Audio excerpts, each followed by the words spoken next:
कृष्णाय वासुदेवाय हरये परमात्मने प्रणतक्लेशनाशाय गोविन्दाय नमो नमः। नारायणाय नमोस्तुते। श्री सद्गुरुदेवाय नमोस्तुते।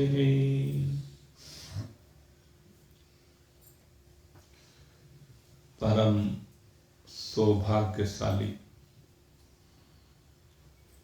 भगवत प्रेमी सज्जन वृंद, भगवान की असीम महान महती कृपा से अनेक उथल पुथल का दृष्टा ये 2025 आज परिपूर्ण होने जा रहा है। आज हम सब इसको विदा कर रहे हैं।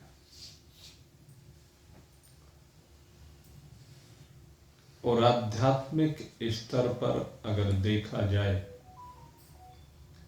तो ये परिवर्तन का समय होता है। आज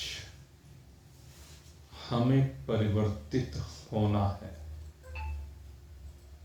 आज हमें चिंतन करना है। आज हमें अवलोकन करना है उन गतिविधियों का, उन अपनी प्रकृतियों का जिनके कारण से हमारे जीवन में उथल पुथल हो रही है या उथल पुथल होती है। ऐसी जो हमारी प्रकृतियां हैं, आज सही मायने में उनकी विदाई का समय है। तो आज देखें जरा क्या क्या है और उन सबको हम कैसे विदा कर सकते हैं। आत्म अवलोकन की आवश्यकता है। हम जरा अपने भीतर झांकें और झांक करके अवलोकन करें कि अभी कितना काम भरा हुआ है। जितना काम अंदर भरा हुआ है वह वायु दोष को परोसने वाला है।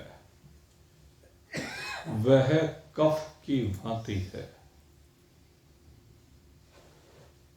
वह वात की तरह से है और कभी कभी पित्त की तरह से भी है।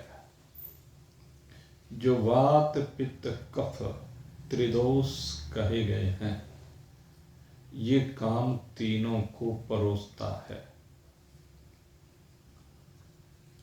भगवान कहते हैं कि आज अवलोकन करके देख जरा और देख करके इसको विदा कर।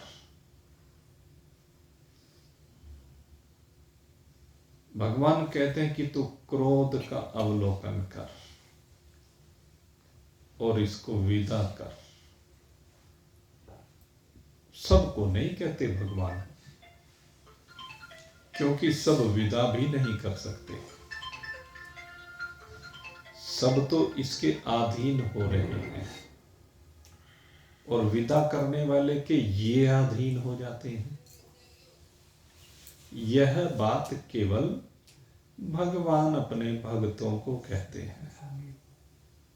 यह बात भगवान उन साधकों को कहते हैं जिनके मन में एक भाव है कि मुझे परमात्मा को पाना है। महान पुरुष भी उन साधकों को ही उपदेश देते हैं, किसी के घर में जाकर तो नहीं कहते।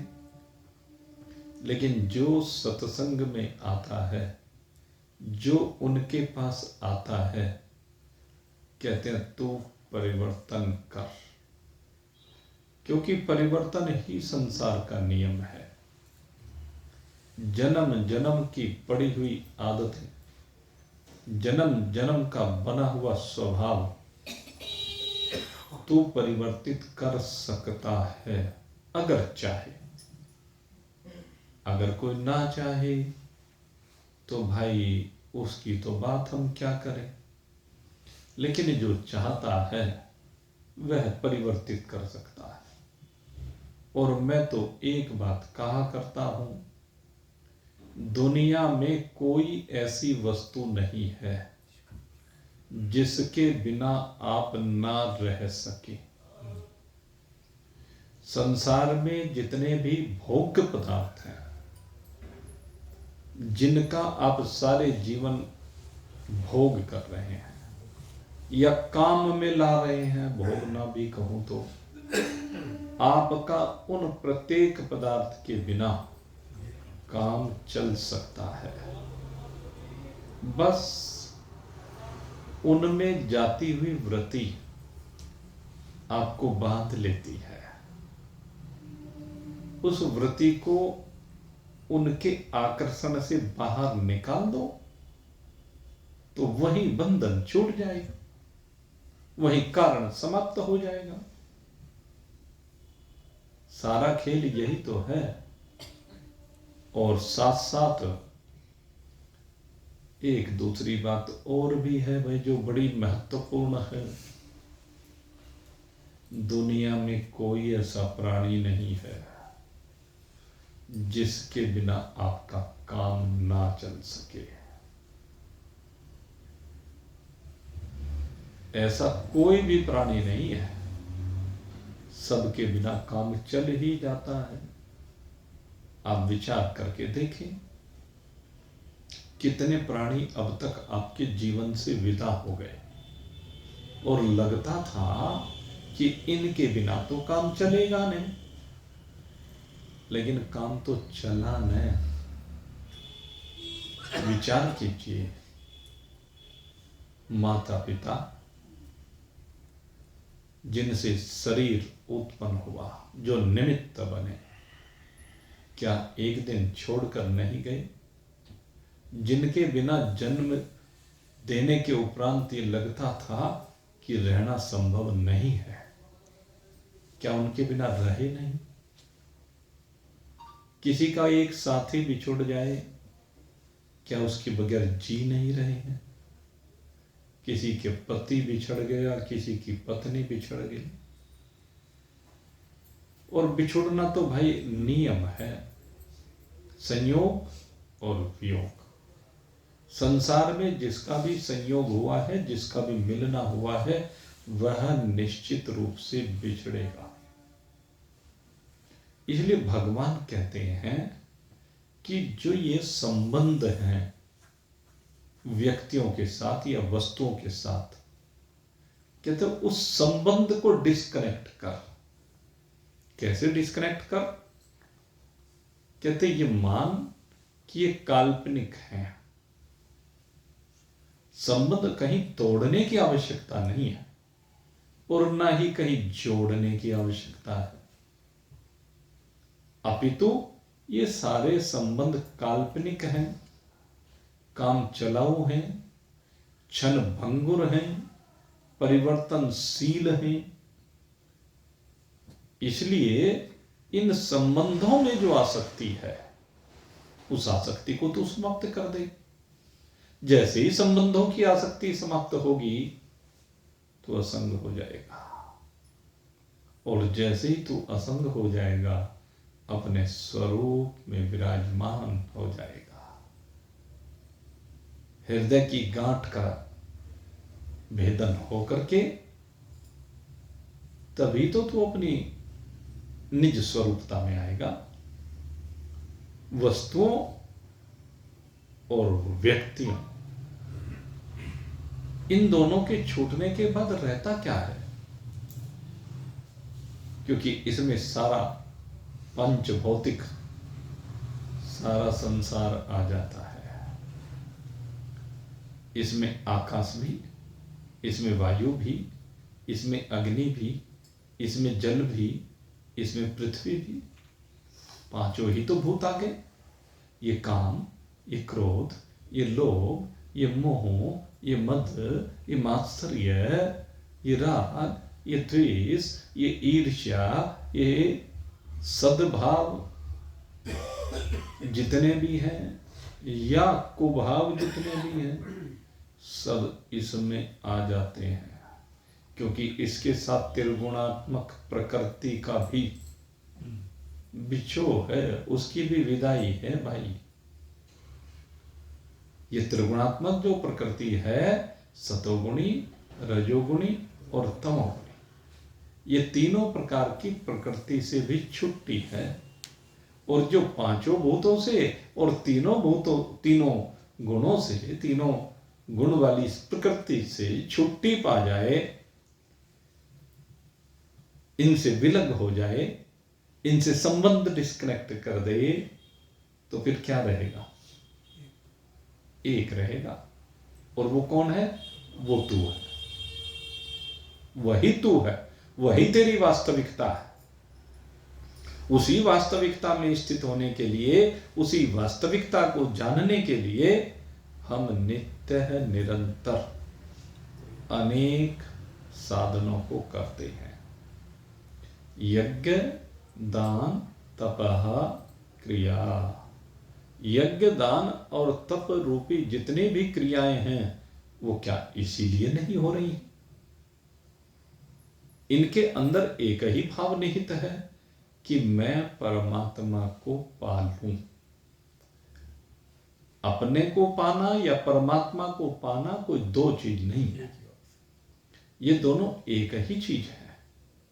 क्योंकि आत्मा को पाना ही परमात्मा को पाना है। आत्मा परमात्मा से भिन्न कोई दूसरा तत्व नहीं है। आत्मा और परमात्मा दोनों एक ही है। इसलिए भगवान कहते हैं कि तू जरा अपने ध्यान को डाइवर्ट कर, तू अपने ध्यान को संसार के वस्तुओं और संसार के प्राणियों से अलग हटा करके परमात्मा की ओर लेकर के चल। जितने भी क्रियाएं इस शरीर से हों, शुभ क्रियाएं, फिर जब ध्यान को डाइवर्ट करेगा तो शुभ क्रियाएं होंगी, फिर अशुभ का तो नाम रहेगा नहीं। लेकिन कहते हैं वो किस लिए होंगी? कहने परमात्मा की आज्ञा के अनुसार होंगी, परमात्मा की इच्छा के अनुसार होंगी, या ये कह लीजिए कि निष्काम होंगी।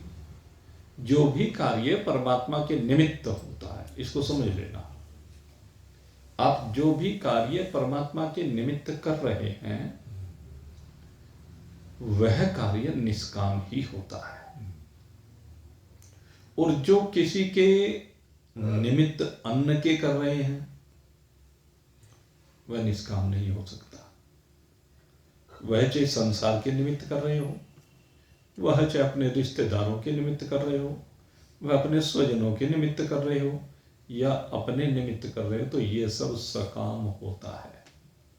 लेकिन परमात्मा के निमित्त यज्ञ अर्थात कर्मणो अन्यत्र लोकोयम कर्म बंधन, भगवान ने इसीलिए कहा कि यज्ञ के अतिरिक्त अन्य जितने भी कर्म होंगे वह सब बंधनकारी होंगे। इसलिए कुर्वन्नेव कर्माणि जिजीविषेत सतः सम एवं त्वयि नान्यथेतोस्ति न कर्म लिप्यते नरे। कहते इसलिए कर्मों को जो तू कर, कुर्वण नहीं व कर्माणि, और कब तक कर, कहने जब तक तेरा शरीर है। जिजी विषय सतह समा, क्योंकि 100 वर्ष की आयु मनुष्य की इस कलयुग में कही गई है। तो इसलिए कहा कि 100 वर्ष तक जब तेरी आयु है तब तक इन कर्मों को करता है। और किस भाव से कर, कि परमात्मा अर्पण। आप जैसे मान लीजिए ये 12 ज्योतिर्लिंग का निर्माण हुआ तो किस निमित्त हुआ? उसके पीछे एक ही भाव है कि भगवान की उपस्थिति हो, भगवान भोलेनाथ उपस्थित हों, और भक्तों की तारतम्यता भगवान से जुड़े। भक्त भगवान की प्राप्ति के लिए आए। हमने कहीं भी इस बात का उल्लेख नहीं किया कि यहां पर भक्त संसार के लिए आए। हम तो यही चाहते हैं कि यहां पर जो भी भक्त आए वह भगवान के लिए आए। तो ये भगवत निमित्त कर्म है। आप किसी अतिथि की सेवा करते हैं या आपसे होती है तो किस निमित्त है? परमात्मा निमित्त होनी चाहिए। जितने भी परोपकार के कार्य आपके हाथों से हो रहे हैं उसमें क्या भाव हो? कि परमात्मा प्राप्ति का भाव हो। यज्ञ जो भी कर रहे हो, जितने भी प्रकार के यज्ञ कर रहे हो, तो वो भाव एक ही है, मेरे परमात्मा प्रसन्न हो। संसार के प्रसन्न होने से मुझे कुछ लेना देना नहीं। संसार के लोग तो चाहे प्रसन्न होते रहो चाहे नाराज होते रहो, मेरे ऊपर कोई फर्क पड़ने वाला नहीं है। ऐसा भाव आपका होना चाहिए। वे तो परिवर्तनशील है, लेकिन परमात्मा सदा एक रस रहने वाला, इस शरीर से पहले भी, इस शरीर के बाद भी, और इस शरीर के रहते हुए भी, वो तो सदा है। और सबसे बड़ी बात है, परमात्मा कभी भी किसी का शत्रु नहीं हो सकता। परमात्मा सदा सबका परम हितैषी है। अगर आपका परम हितैषी ना होता तो आपको ये मनुष्य शरीर ना देता। विचार कर लो, परमात्मा ने हम सबको जो ये मनुष्य का शरीर दिया है, ये हितैषी होने के कारण दिया है। नहीं तो अन्य कुत्ते बिल्ली गधे घोड़े सूकर मक्खी मच्छर जलचर नभचर थलचर 83,99,999 प्रकार के जो शरीर हैं, परमात्मा उनमें भेज देता। लेकिन नहीं, आप सब परमात्मा के बड़े प्रिय हो। इसलिए कबहु करी करुणा नरतन देई, कबहु करी करुणा नरतन देई, देते ईस बिन हेतु सनेही। कहते बिना हेतु के परमात्मा ने हम सबके ऊपर कृपा की है। कबहु करी करुणा नरतन देही, ये सबसे बड़ी इस जीव के ऊपर कृपा है कि इसको मनुष्य का शरीर दिया। और किस लिए दिया? कहने लगे इसमें आकर के यज्ञ अर्थात कर्मण, यज्ञ के निमित्त कर्म कर, क्योंकि अन्न जितने भी कर्म करेगा वो सब बंधनकारी होंगे। ये शरीर दिया ही भगवान ने इसलिए कि इस शरीर से भगवान के निमित्त सारे जीवन, वाणी दी किस लिए? कहने लगे बस भगवान के नाम का गुणानुवाद कर, हर क्षण हर घड़ी सांस सांस पे राम कह, वृथा श्वास मत खोय, ना जाने या श्वास को आवन हो या न हो। भगवान कहते हैं कि इससे तू मेरा नाम ले, हर श्वास पर मेरा नाम ले। और नाम के बारे में यहां इस 17वें अध्याय में चर्चा चल रही है। भगवान ने अपने नाम भी बताए, ये आध्यात्मिक नाम है भाई। भगवान ने कहा ओम तत्सदिति निर्देशो ब्राह्मणस्त्रिविधा स्मृतः, ब्राह्मणास्तेन वेदाश्च यज्ञाश्च विहिताः पुरा।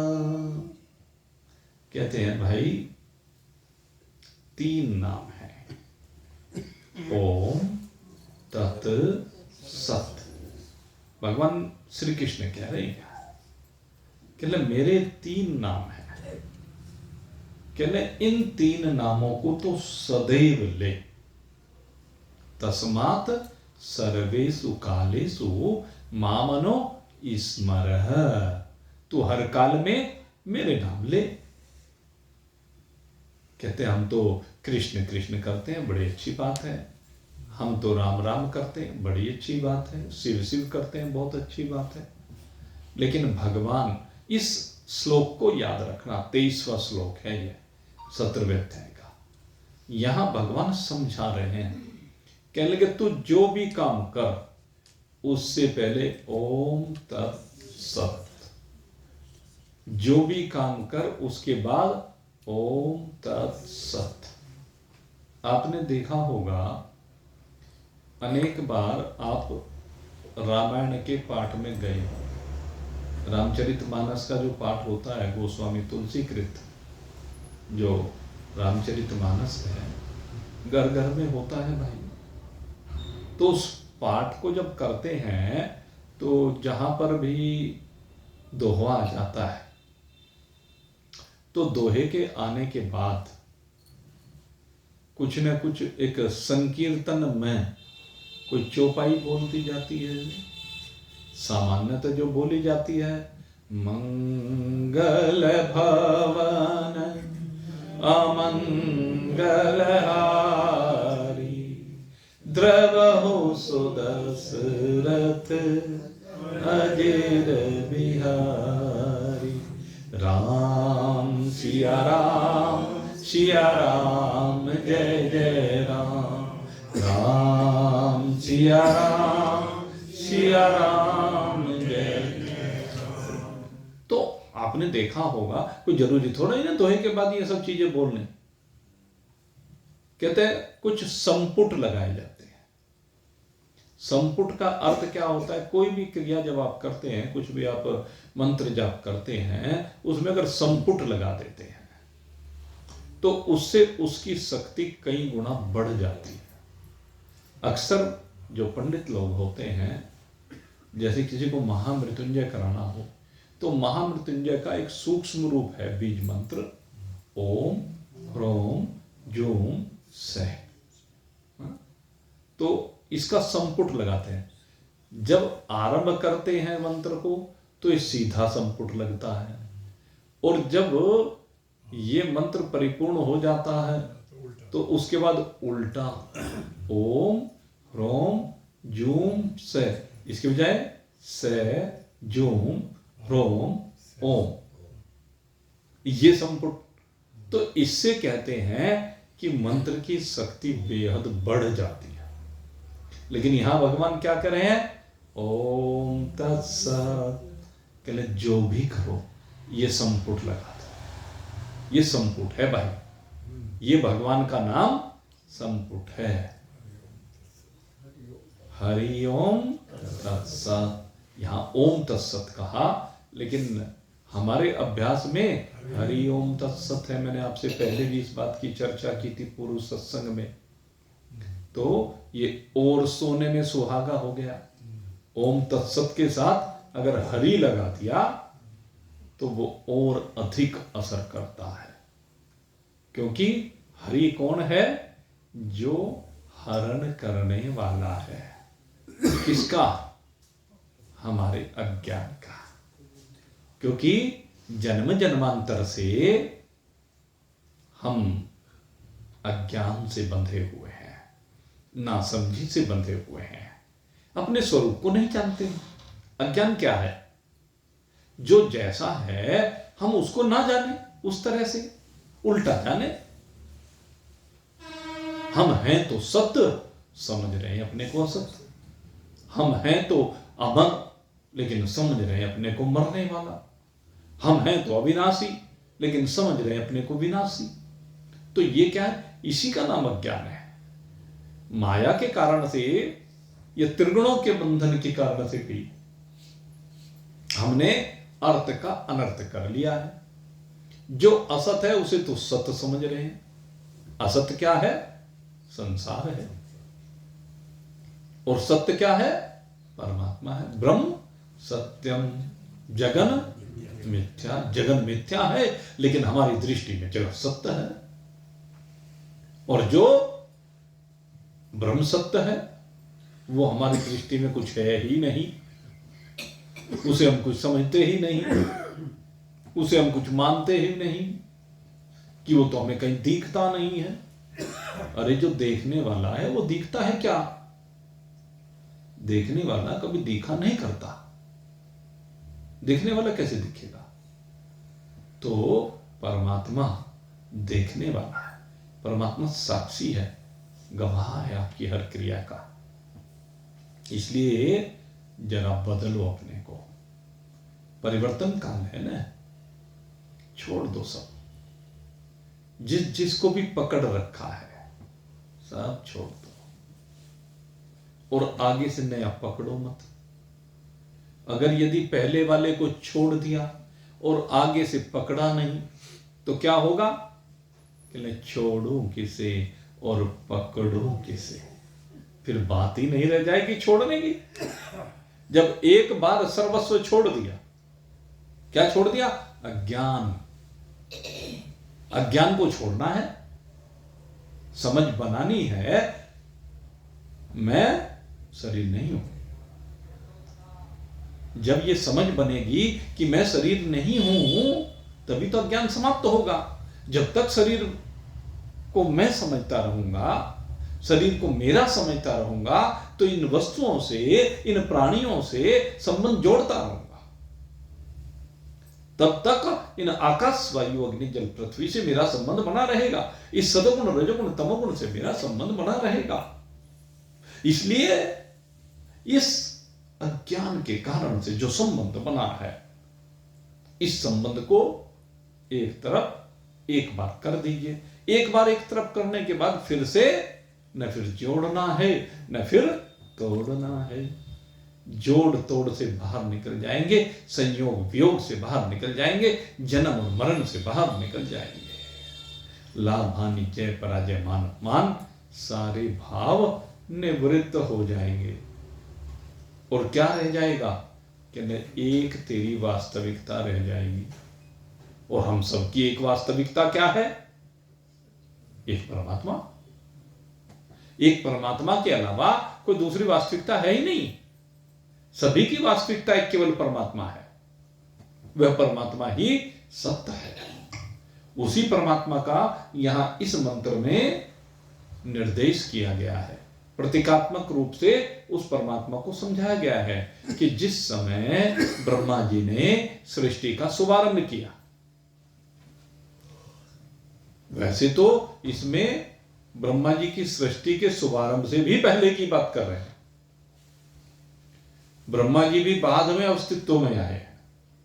ब्रह्मा जी के अस्तित्व में आने से भी पहले की बात कर रहे हैं। ओम तत्सदिति निर्देशो ब्राह्मणस्त्रिविधः स्मृतः ब्राह्मणास्तेन वेदाश्च यज्ञाश्च विहितः पुरः। कि कहते हैं सबसे पहले परमात्मा ने सृष्टि का जो आरंभ हुआ ना, तो सृष्टि के आरंभ में उन्होंने वेदों को, ब्राह्मणों को और यज्ञों को बनाया। ये सब बनाने वाले कौन है? प्रारंभ में ये ब्रह्मा जी बनाने वाले हैं। ब्रह्मा जी ने इन ब्रह्मा जी को या तो कह लीजिए माध्यम बनाया भगवान ने, और इनसे पहले भगवान नारायण, उनका अस्तित्व निर्गुण से सगुण का प्रकटन हुआ। सगुण नारायण का प्रकटन हुआ, उन सगुण नारायण की नाभि कमल से ब्रह्मा जी का अभ्युदय हुआ, और ब्रह्मा जी से कहा कि तप करो। आप देखिए, भगवान नारायण ब्रह्मा जी से कहते हैं कि तप करो। तप की कितनी महत्ता है। और उन्होंने तप किया, और तप करने पर ब्रह्मा जी ने अपनी वास्तविकता को जाना, और वास्तविकता को जानने के बाद ही इनसे ये सबसे पहले वेदों का प्रकटन हुआ। क्योंकि जो मानवीय सृष्टि बनाई गई, या कह लीजिए मानवीय ही क्या कहें, जो 14 भुवनों में जितने भी प्रकार की सृष्टि ब्रह्मा जी ने बनाई गई, कहने लगे उसके लिए कुछ नियम कानून, उनके जीवन जीने का ढंग, वो सब निश्चित किया गया, वो सब समझाया गया। और वो सारा सिद्धांत, वो सारे नियम कानून, वो सारी विधि वही वेद है। वेद और कोई दूसरी चीज नहीं है। और वेद क्या, मैं कहता हूं जितने भी ग्रंथ हैं, इन सब ग्रंथों में क्या कहा गया है? आपको जीवन जीने की कला ही तो बताई जाती है, कि आपको जीवन जो दिया है, आपका जो निर्माण हुआ है, कहते उस जीवन को कैसे जिया जाए, ये जीवन की यात्रा को कैसे आगे बढ़ाया जाए, इस जीवन में किन पदार्थों का उपयोग किया जाए, इस जीवन में किसके साथ कैसा व्यवहार किया जाए, और इन सब को करते हुए कैसे आप परमात्मा को प्राप्त कर सकते हैं। जितने भी यज्ञों का विधान किया गया है, उन यज्ञों में क्या आहुति देते हुए विभिन्न तत्वों के बारे में समझाया गया है। सृष्टि में जो भी कुछ है, अब जब भी आप देखेंगे वेद, अगर यदि किसी ने पढ़े हों, वैसे तो भाई हमने तो पढ़े नहीं, देखो थोड़ा सा बस देखा है, लेकिन जब वेद मंत्रों को आप अवलोकन करते हैं, देखते हैं, क्योंकि उनकी भाषा जो है भाई, वो हमारे जैसे प्राणी की समझ में आने वाली नहीं है। वो तो बड़े जो बहुत विद्वान लोग हैं, जिन्होंने संस्कृत का गहन अध्ययन किया है, व्याकरण को भली प्रकार से समझा है, निरुक्त छंद, इन सबको भली प्रकार से समझा है, ज्योतिष को समझा है, जो 6 अंग है ना, तो उनको बड़ी अच्छी प्रकार से समझना पड़ता है भाई, तब जाकर के उन 6 अंगों को समझने के बाद ये वेदों के भाव कोई योग्य सद्गुरु समझाने वाला हो तब समझ में आते हैं। तो उनमें क्या है कि जो वेद की ऋचाएं हैं, वेद के मंत्र हैं, श्रुतियां हैं, उनमें समझाया जाता है, हे अग्नि, आप ये आहुति हम आपको समर्पित कर रहे हैं, और फिर उसकी व्याख्या की जाती है। कोई भी तत्व लेते हैं वो, और उस तत्व के सारे गुणों को वहां पर समझा दिया जाता है। वेदों में देखना आप, जो भी तत्व है उसको भली प्रकार से पूरी गहराई के साथ उसका अनुसंधान वहां पर किया जाता है। अग्नि को तो निमित्त बनाया जाता है, आहुति को निमित्त बनाया जाता है, और फिर जो उसको समझ जाता है वो उस तत्व का दृष्टा हो जाता है।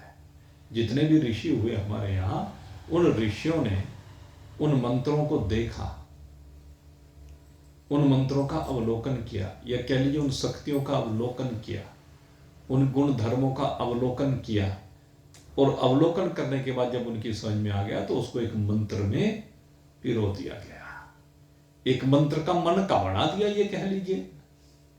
वेद मंत्र रूपी जो माला है, उसमें प्रत्येक मंत्र एक मन का है भाई, तो उस मणके में उन्होंने उसे पिरोया। भगवान श्री कृष्ण ने भी यही किया है। जितने भी आज तक ग्रंथ आप देखिए, उन सभी ग्रंथों में यही तो किया गया है।